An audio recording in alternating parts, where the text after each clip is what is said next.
hélas, mademoiselle, il n'y a plus ni sucre ni café. Les îles ne livrent plus.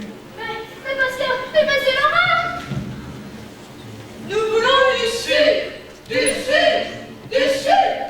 Ma maîtresse exige aussi du café. Du café! Du café! Du café! Oh, mon bon-père se morfond. Il n'a plus de tabac dans sa tabatière. Nous voulons du tabac, du tabac, du tabac. Vous voulez du sucre? Vous voulez du café? Vous voulez du tabac? Alors, donnez-nous des bras! Des bras?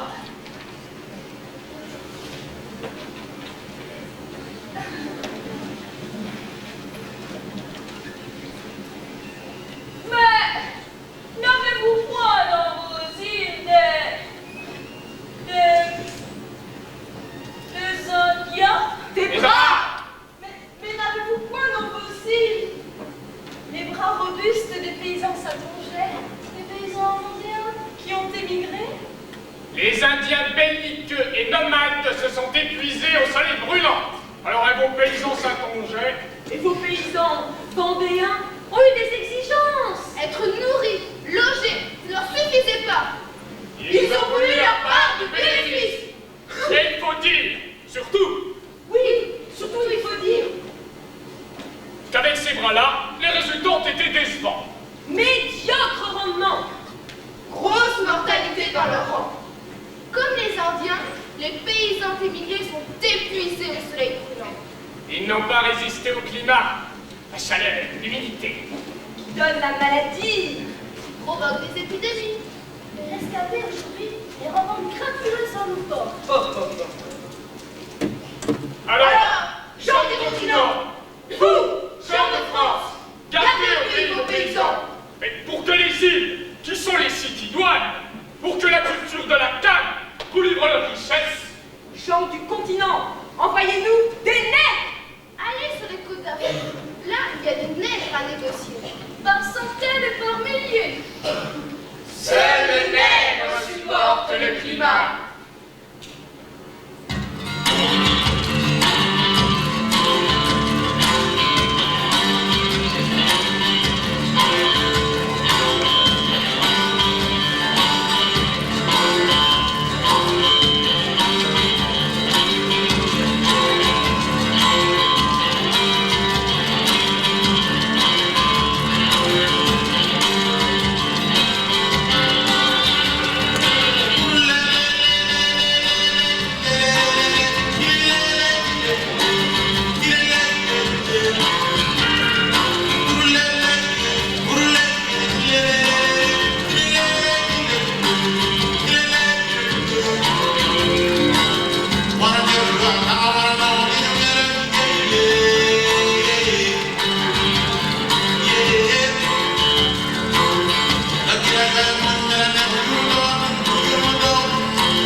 Écoute, fils. Tu entends? Écoute, fils, tu entends? J'entends le bruit de l'océan. Et aussi des voix. Des voix qui viennent de l'océan. Je n'entends pas ces voix, grand-père. Alors ce soir, c'est encore ma mémoire qui gronde. Ma mémoire de vieil Africain qui dit le malheur. Le malheur du pays de l'homme où quelques hommes sont maîtres de tous les hommes. Vieille histoire, fils. De 1000 et 1000 années. Histoire d'un voyage sans retour. Histoire d'un voyage sans retour. Entassé dans les hommes noirs, entassé dans les bétaillards flottants de la honte. Pas encore cette histoire, grand-père. Je sais, fils. Il est d'autres histoires plus douces et plus tendres à l'oreille d'un adolescent. Mais fils, pour la mémoire de l'homme que tu seras, de l'homme dans ton cœur déjà dessiné, pour la mémoire de l'homme à la conquête de sa dignité, écoute-la encore cette histoire, pour à ton tour la raconter à tes enfants. Il faut que tu saches la vérité de l'histoire des esclaves et des négriers. Je dois te dire, L'Afrique, avec des millions de femmes et d'hommes noirs, essaimés en tribus, survivant ensemble. Je vois aussi une clairière dans la forêt, un aigle qui rit et qui danse, une belle négresse qui le suit. Il s'appelle Samba, elle s'appelle Lilia, il s'aime.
Il n'est pas chrétien.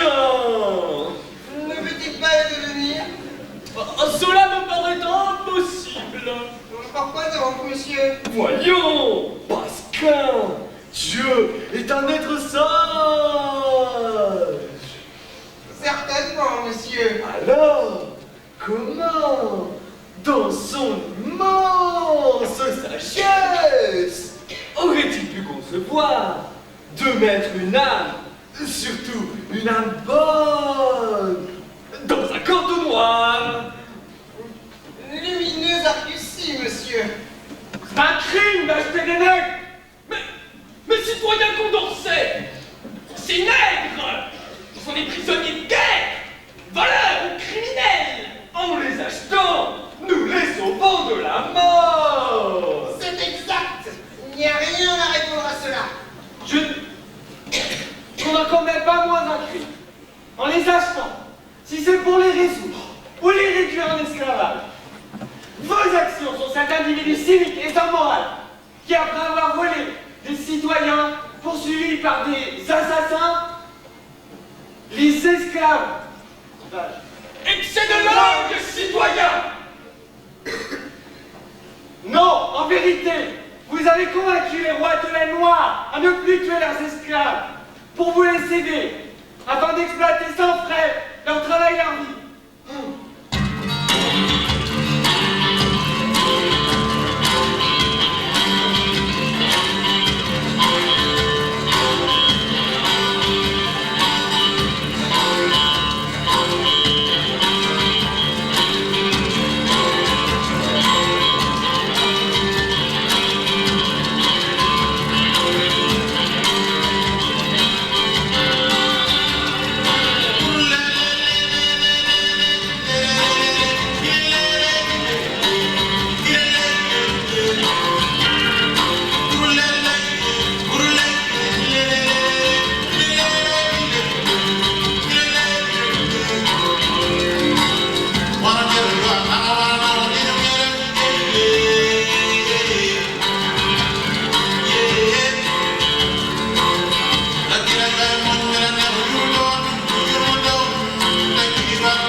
Cette flamme sur nous, qui témoigne de notre existence. Est-il fils en ce monde d'autres devoirs plus impérieux, d'autres droits plus exigeants que celui d'exister? Mais tais-toi, grand-père.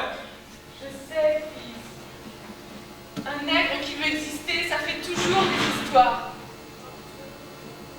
Aux portes de la mort, moi, vieillard africain descendant d'esclaves, j'existe aujourd'hui pleinement. Et aujourd'hui, la parole de la dignité du peuple africain s'exprime, S'élève se déploie sur le martyr pendant plus de 300 ans, de 15 millions d'hommes, de femmes et d'enfants noirs, déportés de notre continent.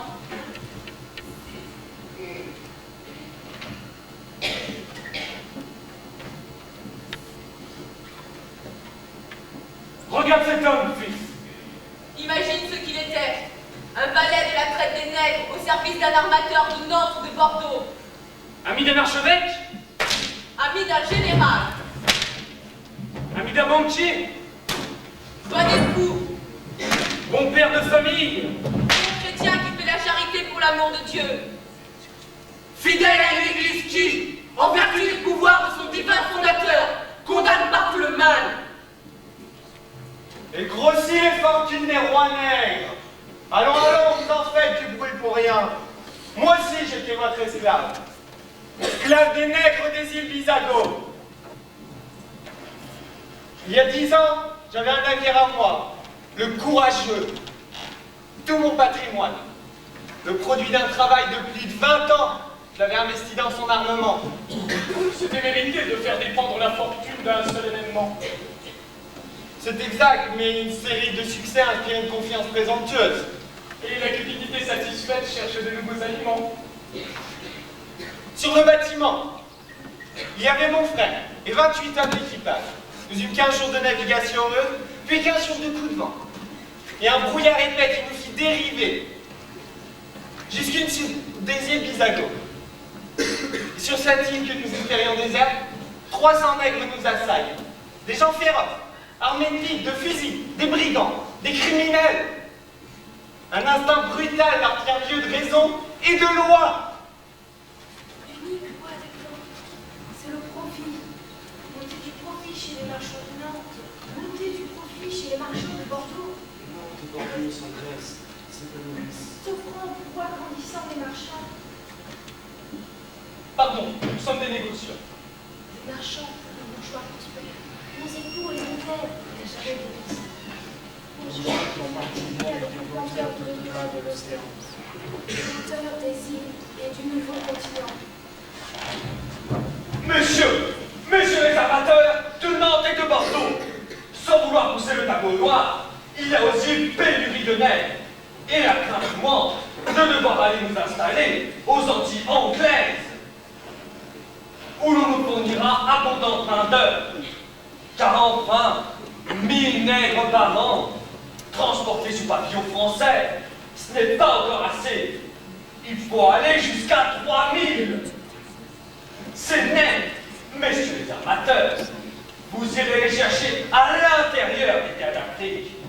Et pour cela, si nécessaire, vous chasserez les sauvages et naturels qui ne sont pas encore de notre alliance.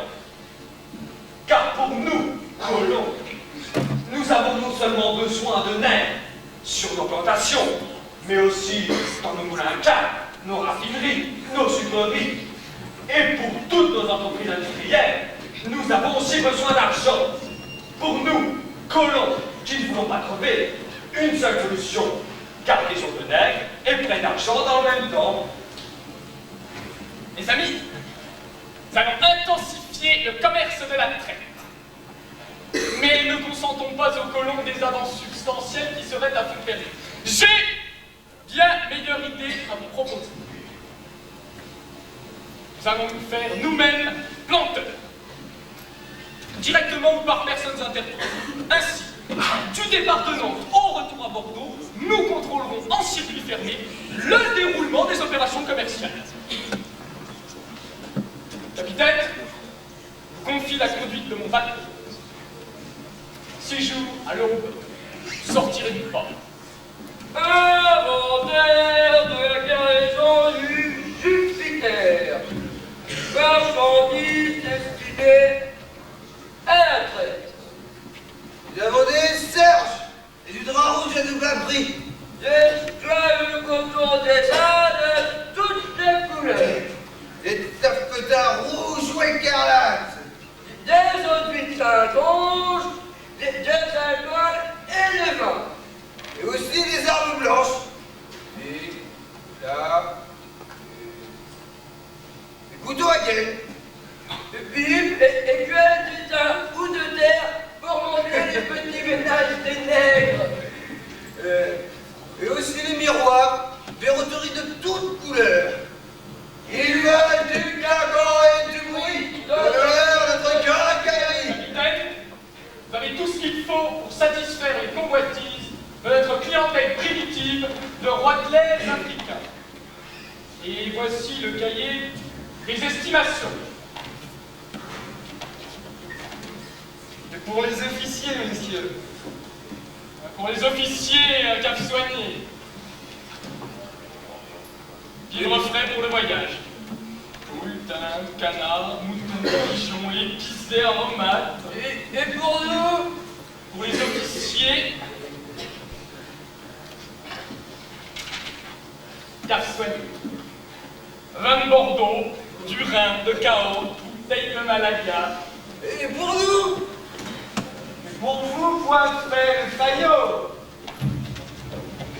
Et aussi, concert, vin, fleurs fumées, morue sèche, et 50 barils de vin du pays, hein. Oh. Vous avez oublié les nègres. Pour eux, fèves, riz et gruau.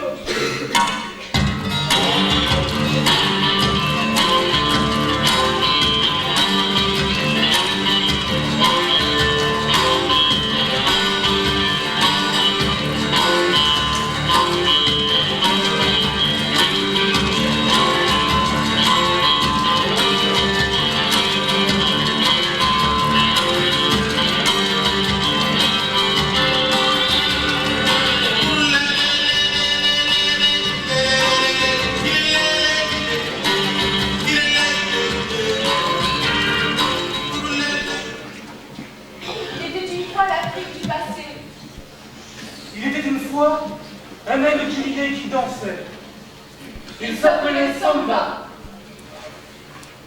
Une jeune fille le suivait. Elle s'appelait Lydia. Ce nègre qui rit et qui danse, il n'y a pas le feu du pouvoir dans sa tête. Il n'y a que l'eau de la source et le chant de l'oiseau. En lui, Samba, la simple joie du vivre qui rit, joie de vivre portée par son rire, jusqu'au soleil, jusqu'à la lune. Il rit. Il danse. Lydia danse avec lui. Écoute ce que dit Lydia à Samba dans tête. Regarde-moi. Samba, il y a en toi un Dieu qui a fait gérer la vie. Jure-moi l'amour, Samba. Écoute ce que répond Samba, Lydia. Je te jure dans ta main que je prends, Lydia. Je te jure que nos corps, en accord avec la danse, marchent à jamais de concert vers le ciel ouvert. Et puis, l'ennemi qui a le feu du pouvoir, le feu du démon, une nuit s'abat sur Samba. Et sur Lydia aussi. L'ennemi tarit la source, tue l'oiseau, et mène à travers sable brûlant et défilé le nègre qui riait, attaché par le cou, main liée. Même le nègre qui dansait, à moitié nu, pieds sans protection. Même le nègre qui riait et qui dansait au comptoir de la côte, dans une île où le mouillage est excellent. Ici, à Gorée, à l'île de Gorée, la clé du Sénégal, à la maison des esclaves de Gorée. Il y a souvent une île dans le cœur d'un enfant. Mon île à moi, fils, regarde-la bien. Elle s'appelle Gorée, en face de Dakar. Je me souviens de l'enfant que j'étais alors. Comme les enfants d'aujourd'hui, j'ai chanté et j'ai dansé là-bas. J'ai mêlé mon rire à tous les rires des enfants de Gorée. Gorée qui s'est fait à présent une beauté, avec ces femmes qui dansent leur vie, Avec ses palmiers, ces maisons à colombage, ces bougainvilliers. avec les rires des enfants. Les rires des enfants qui recouvrent trop souvent la mémoire des hommes. L'aurore de ce temps, il y a 300 ans, où des nègres Les scélérats, vendent leurs frères à des blancs qui ont une faim de loup. De ce temps, le roi du sucre, le roi du café, le roi du coton, le roi du tabac, faisait fortune sur le dos de milliers de nègres partis. ici, à Gorée, à la maison des esclaves de Gorée. Ici, à la maison des esclaves de Gorée, on enferme le nègre qui riait et qui dansait. Et la jeune fille qui lui suivait. La jeune fille aussi. Ils sont jetés au trou en attendant d'être embarqués sur un bateau négrier qui les mènera vers le nouveau monde. Ici, à Gorée, le rire du nègre qui dansait meurt à jamais devant la mer.